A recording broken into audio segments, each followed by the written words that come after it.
really are a glutton for punishment. Time and again I've beaten you, humbled you. What makes you think today's outcome will be any different? But you can't be serious, man. You cannot be serious!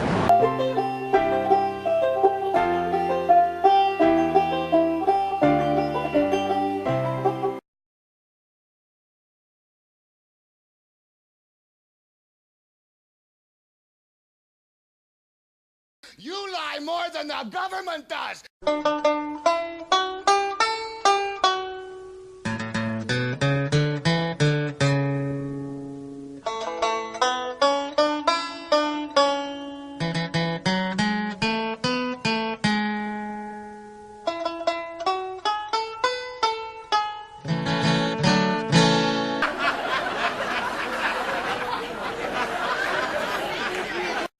People who have questionable hygiene, and gentlemen.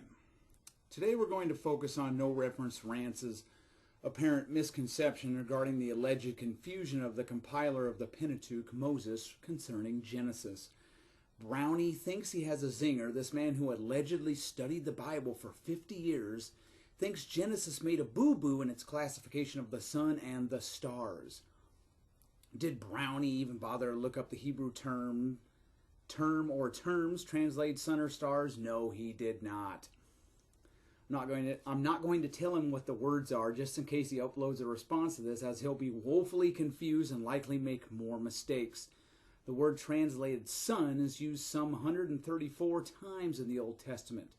In some cases, 5 by my count. It can be used to denote traveling in a certain direction. This word comes from an unused root meaning to be brilliant and can be figuratively used to describe a ray. This word is used 6 times in Genesis, all translated sun in this case. The Hebrew word translated stars means in the sense of rolling or in the sense of blazing a star as round or shining.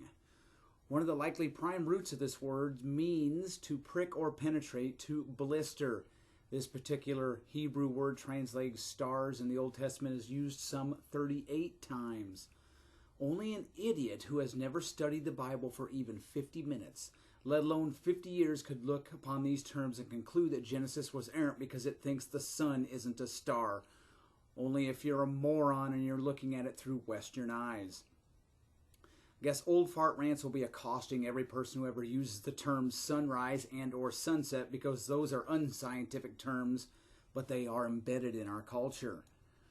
Whining about this would be akin to harassing Abraham Lincoln because he didn't know the difference between terabytes and megabytes. A better analogy of Brownie's misconceptions would be the bat is a bird talking point I still see atheists use from time to time.